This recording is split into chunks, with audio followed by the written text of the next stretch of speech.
A few moments later. Oh hey, Germany. We have lots of evidence that you are in fact definitely the culprit and caused this entire world war. Would you like to be in debt to literally every single European country for decades? Well, too bad. By the way, we're cutting down the size of your army to only 100,000 soldiers. Also, you'll only be allowed a few small ships in your navy. And your air force, poof, gone, shattered into a million pieces. If you don't comply, well, I guess these ships blockading your sad nation will stay there and you'll continue to starve. What? That's hardly fair. What if someone decides to attack us? We couldn't care less.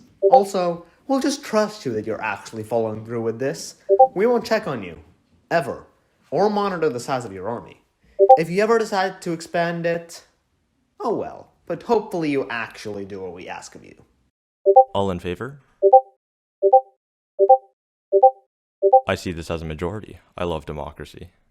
But we simply don't have enough money. We're in billions of debt. Can anyone see the problem here? No? Well, let's break down how this flawless plan went wrong.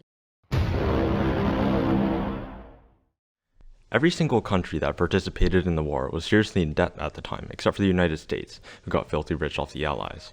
They would take any excuse they could to get easy money, such as taxing another country into oblivion.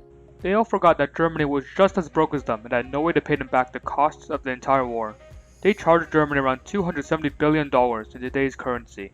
In order to repay all the Allies, Germany began printing more and more money. What does that do to the economy? Inflation, and lots of it. The price of the German dollar dropped significantly to the point that it was barely worth anything.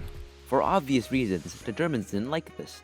But they could hardly stand up to this without angering every single other nation on Earth, so they reluctantly accepted it, hoping that this would be all the Allies asked.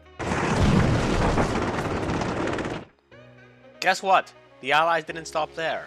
They reduced Germany's military to practically nothing compared to what it was pre-war.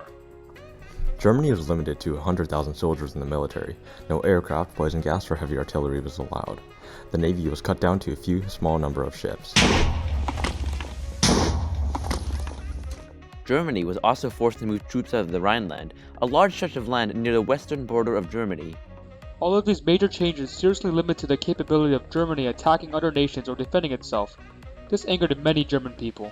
When Germany defied the treaty and started to rebuild their army, the Allies did absolutely nothing to stop them, so aircraft were built, advances were made in military technology, and a number of German soldiers increased greatly after conscription was reintroduced. Germany also remilitarized the Rhineland, and even still the Allies did nothing to enforce the treaty. Only once Germany started to invade other countries did the Allies start enforcing their treaty.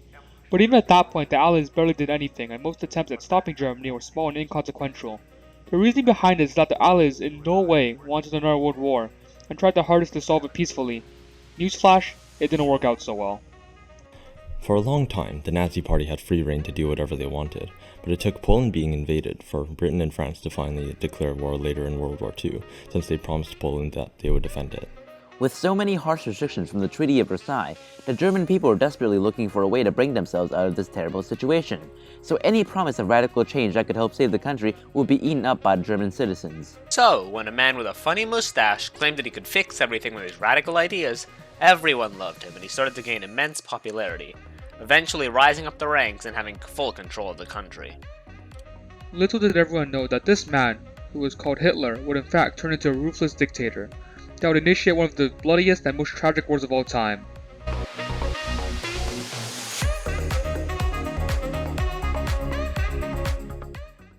The main reasons for the failure of the Treaty of Versailles were the failure of enforcement by the Allies, plus unnecessary harsh terms in the treaty, allowing the German people to be prone to any radical change, not to mention the German guilt clause, which severely angered the Germans.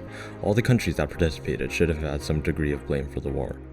And looking through history, you can see this is exactly what happened with Hitler being able to take control of Germany with the Nazi Party, and in addition, he was also able to rebuild the German army, leading to the Second World War. And second, the conditions themselves should have been less demanding. One of the things that the Germans were most angry about was that their nation was beyond bankrupt. A longer time allowance for a debt to be repaid back, say 100 years or so, would have gone a long way.